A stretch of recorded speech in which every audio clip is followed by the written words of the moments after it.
Of Black America. Black history, lost, stolen, or strayed.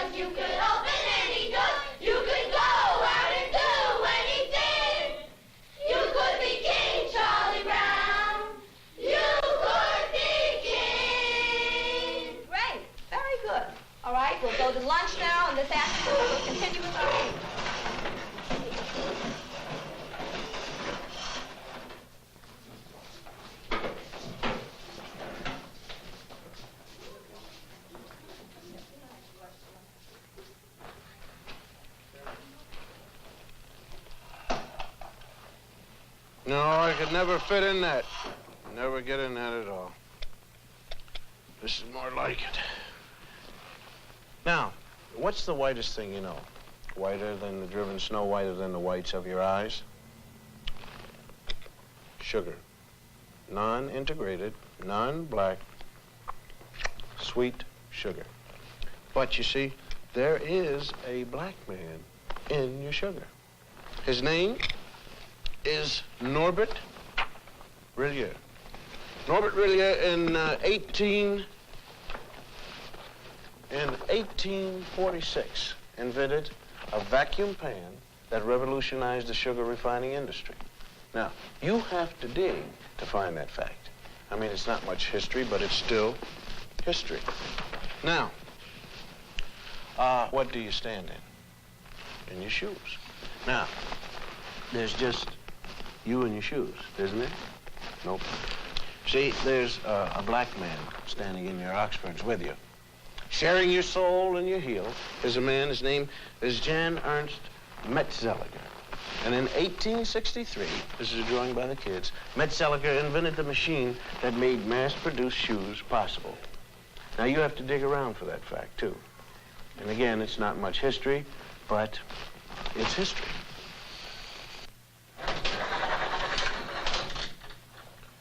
Am I coming in clear to California? I mean, is this TV signal driving through a pass in the Sierra Nevada mountains and slipping into San Francisco? Okay, well, I want to thank you, Jim Beckworth. Jim Beckworth out of St. Louis, hunter, trapper, and honorary chief of the Crow tribe of Indians. We had trouble finding you, Jim. Though you helped open the West, you didn't make the books. Chicago, right here, where the Wrigley building is. Young fellow by the name of Jean-Baptiste de Sable. Jean-Baptiste, he founded Chicago, when he traded with the Indians. And of course, there it is right there at that particular time. It was called Chicago or Stinking Onion by the Indians. And de Sable, he didn't even change the name at all. Now you take the Lewis and Clark expedition here, right in there. You'll find a black man named York helping to open the West. Those men are trying to wash the black out of York. That's what you might call historically significant, because a lot of people think we ought to wash white, but we ain't gonna, you see. Texas. Coming to you, Texas, right down the Chisholm Trail, right here. Right down there with 5,000 black cowboys who never made it to the Hollywood Western. Did you know that, huh? In this same group, there was one black outlaw. His name was Deadwood Dick, who claimed his soul brothers were Bat Masterson, Billy the Kid, and Jesse James. Deadwood Dick used to ride into the saloon, order 2 drinks, one for himself and one for his horse. And here's his horse drinking a shot of red eye with a straw. And how about the 186,000 blacks who fought on the Union side during the Civil War? 38,000 died. How about Teddy Roosevelt's charge up San Juan Hill? It wasn't just the Rough Riders who made it. 4 black regiments went right up with Teddy. They didn't get lost going up the hill. They got lost in the history books. How about the North Pole? Snow White?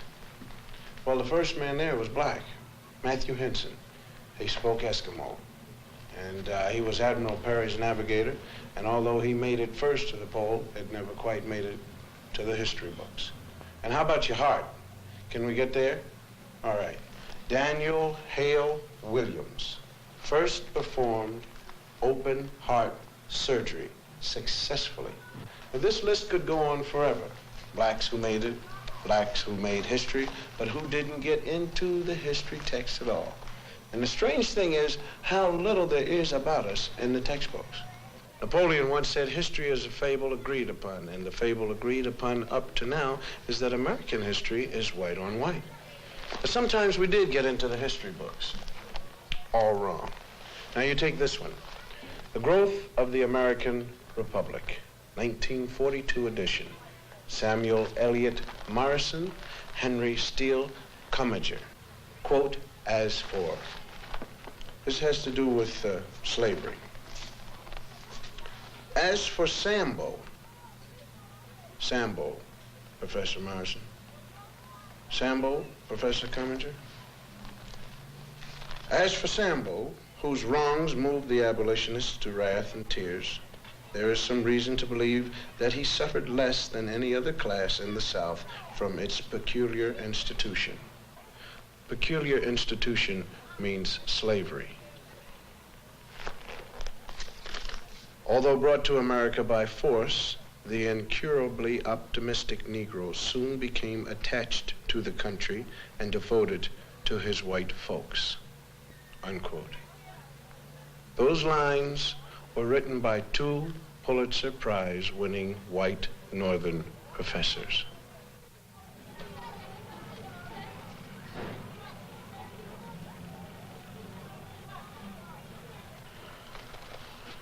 Slavery. That's the place everybody likes to start Negro history. You have ignorant black men being brought over from Africa in chains. Terrible thing, slavery. But this way slavery is taught, it sort of takes the sting out of it. Because the way it's usually taught, people think that we Afro-Americans started with nothing but little grass skirts like the kids in the Tarzan movies. And though America gave us slavery, America kindly gave us religion and a lick or two of education. And when we get more jobs and more education, then up from slavery. But we had something before we left Africa, something more than rhythm. I mean, we had a high culture. Culture was so high that great artists in the world are still borrowing from it. Now here's a sculpture by an unknown African artist. And here's what Paul Klee took from him. Now here's a work by an unknown black African, and Pablo Picasso liked what he saw.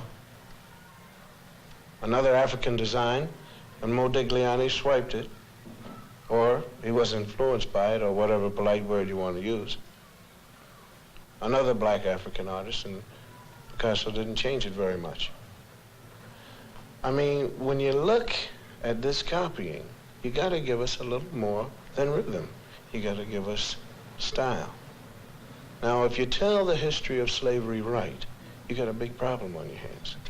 The slave trader didn't take some savage out of Africa. He took a human being. He sold him like an animal and separated him from his family.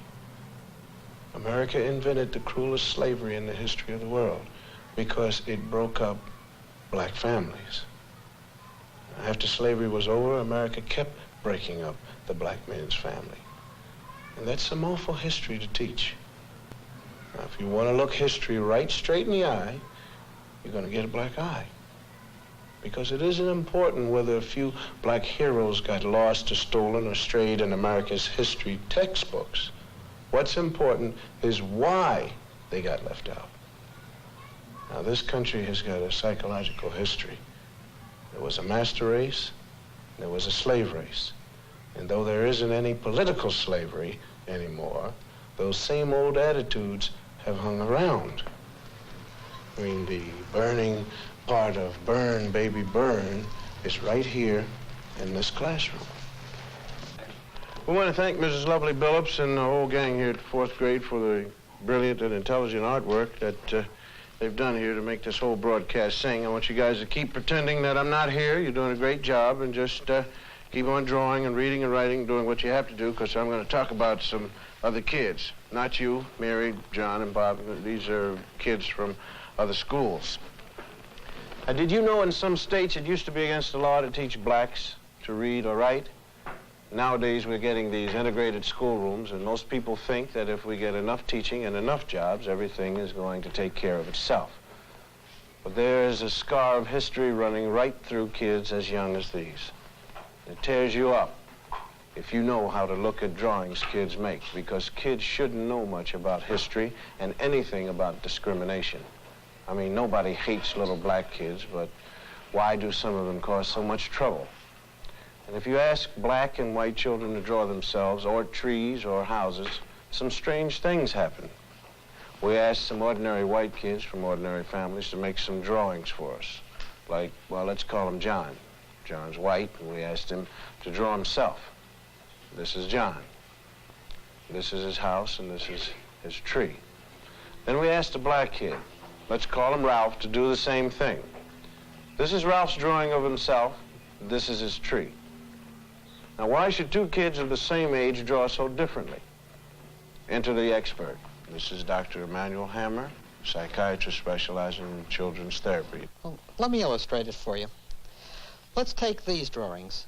No matter what a child draws, he's really picturing himself. Ask a secure child to draw a tree, and he's likely to draw a bountiful, spreading tree.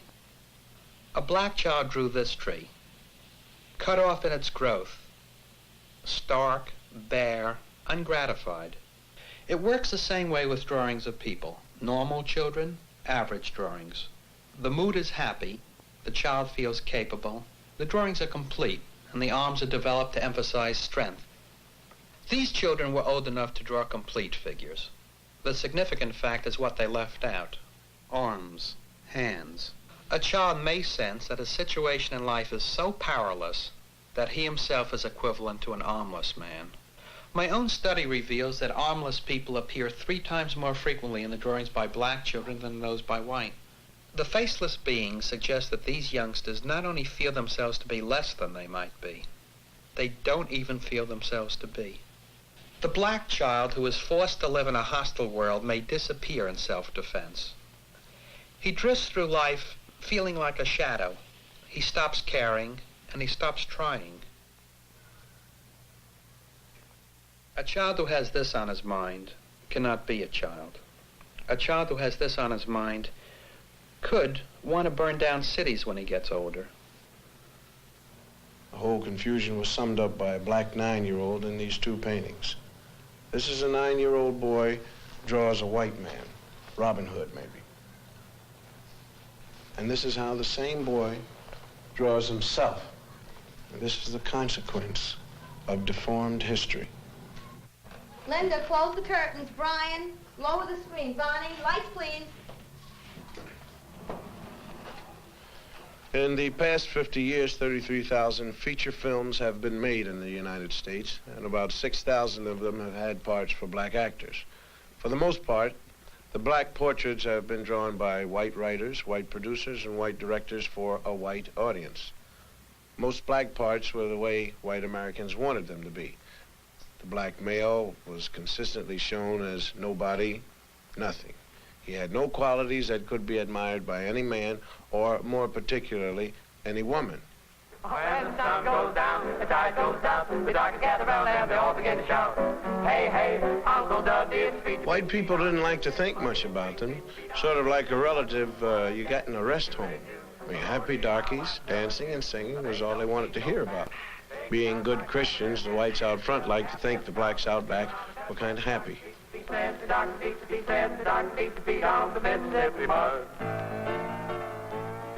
Uncle Tom's Cabin was one of the first movies made that tried to say anything about black people. Uncle Tom was changed a little each time it was put on the stage, and all the parts were played by white actors. And by the time they made a movie of it in 1903, Uncle Tom was just the white man's idea of a good nigger. You might say he was what H. Rap Brown ain't. They made this picture 5 times. And by the time they finished with it, Mickey Rooney could have played Uncle Tom.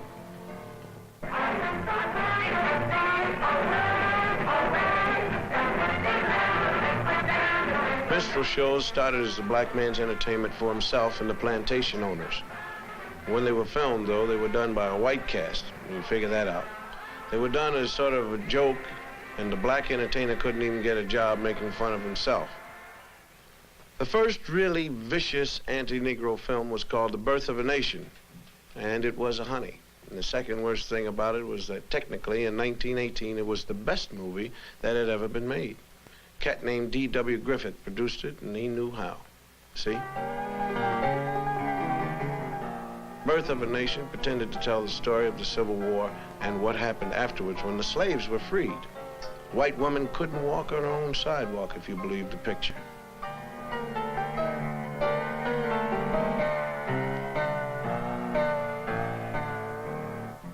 In the South, Negroes got the right to vote, and the movie showed black vote collectors refusing to accept white votes, and black people sneaking in extra votes. And if these black bad guys don't look very bad to you, it's probably because they were white actors wearing burnt cork. Negro legislators took over in the South, and in the film they were made to look like apes. This was the movie version of how it looked in the Southern state legislature.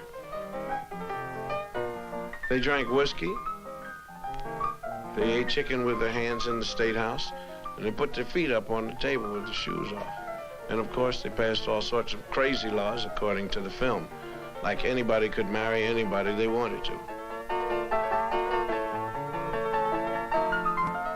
It was obvious to anyone who saw this picture that Negroes weren't fit to govern themselves or anyone else because they really weren't people. This film is 50 years old, and it may look silly and out of date now, but it didn't look silly when it was made and seen. Several million Americans who saw it were propagandized to believe that this is the way things would be if they weren't careful. So they've been pretty careful. Colonel Cameron, a former officer in the Confederate Army, is all upset over the way Northerners and the freed slaves are changing his South, taking a mint julep right out of his mouth. So he takes a walk one day while he's worrying about it, and he sees 2 white kids playing, and then 4 black kids come along. Being hardly human and naturally afraid of ghosts, the black kids run.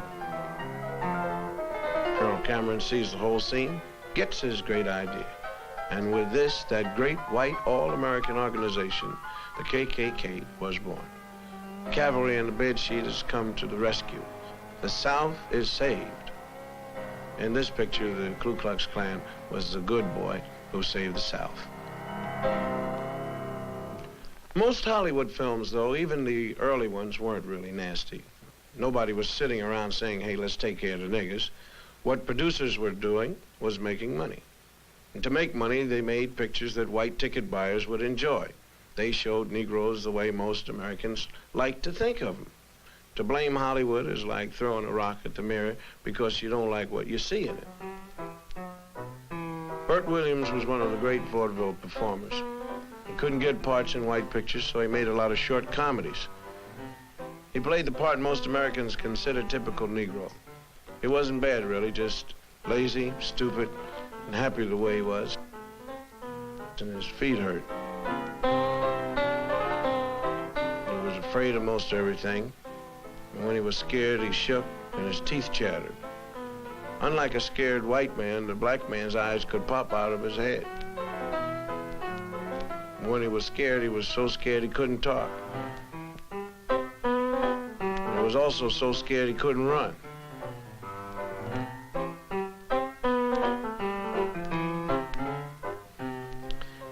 Black women, on the other hand, were steady and imperturbable.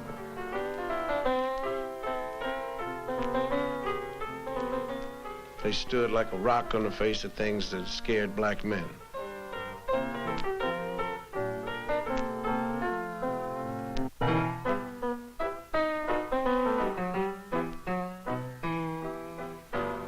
Another strange physical characteristic was when they were really very scared, the guys turned white.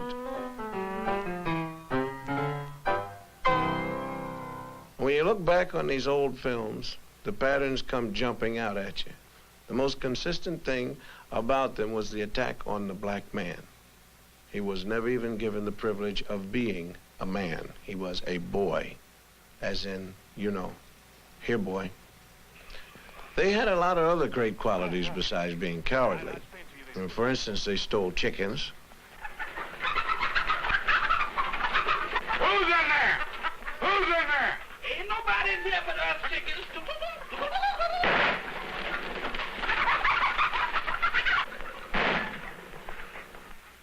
They shot craps.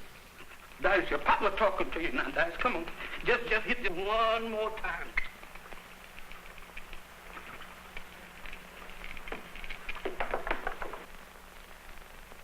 Ah.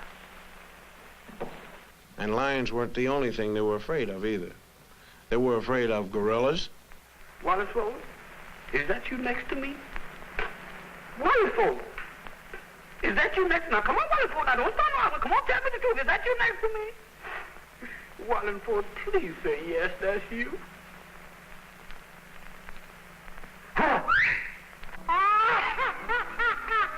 They were also afraid of ghosts and skeletons. Jim? Is that you scratching my head? Jim? Jim! Now, come on, now, what are you looking at?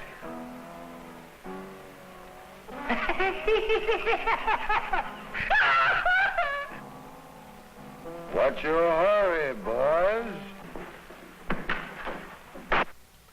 Even when they were little boys, they had these characteristics.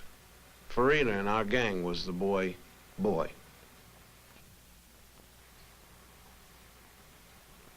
The tradition of the lazy, stupid, crap-shooting, chicken-stealing idiot was popularized by an actor named Lincoln Theodore Monroe Andrew Perry. The cat made $2 million in 5 years in the middle 30s, and everyone who ever saw a movie laughed at Steppin' Fetchin'. Come out, wherever you is, wherever you be, wherever you do. Come out, wherever you am. How's the government looking for you? Where you going, stranger? You scare somebody stiff like that. I'm looking for hillbillies as you were.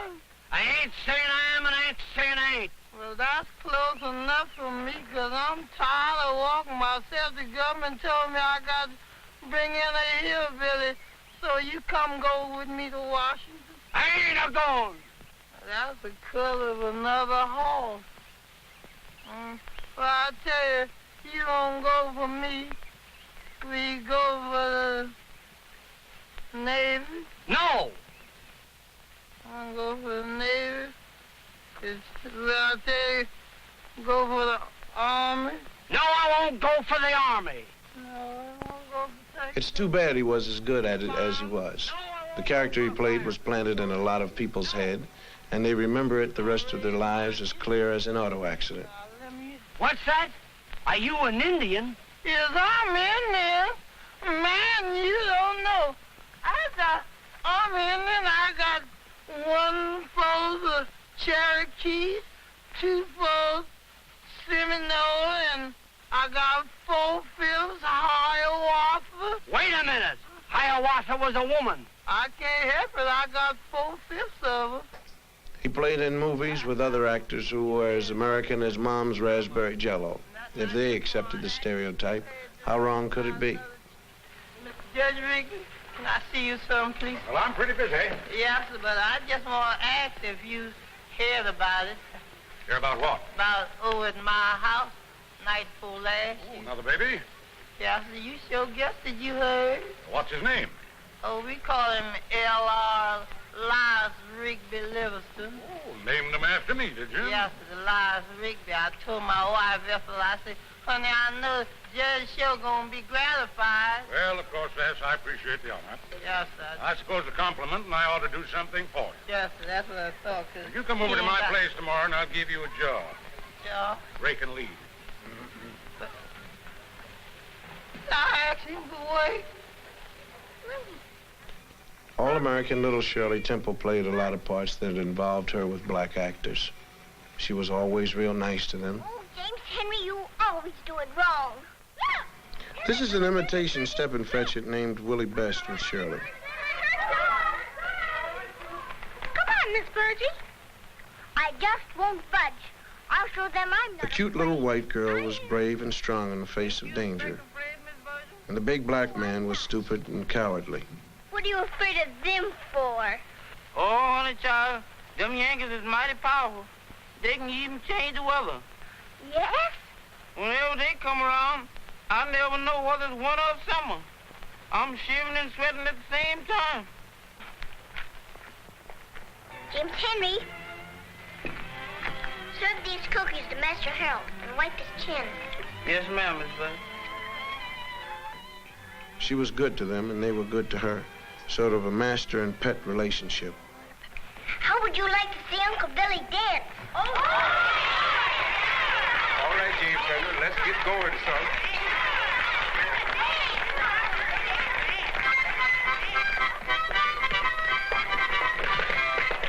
This is Bill Bojangles Robinson, one of the great ones. But if he wanted to work and dance, he had to come into a picture through the servants' entrance.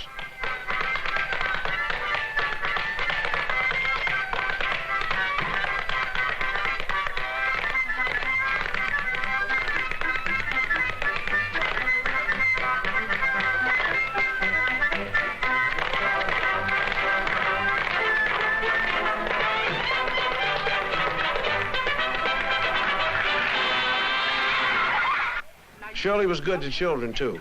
They loved their little mistress, and she treated them real good. Hello, Sally Ann. Just like they were equals. Go on now, Sally Ann. Miss Virgie, please, ma'am. We all done come here to wish him many happy returns. That's it, many happy returns of the day. And we all done made you $1. Here it is. Miss Virgie, there was more I had to say, but Benny, I forgot it. You said everything, Sally Ann. Don't you worry. This is the very nicest present I got. Thank you ever so much. Yes, indeed, children. It was very thoughtful and sweet. Come now, dear. I'll see you later, and I'll save you some cake. We'll be waiting. I suppose it might have surprised a lot of Hollywood writers and producers to know a scene like that could actually make a lot of people, mostly black, sick to their stomach. This is a lot of fun, isn't it?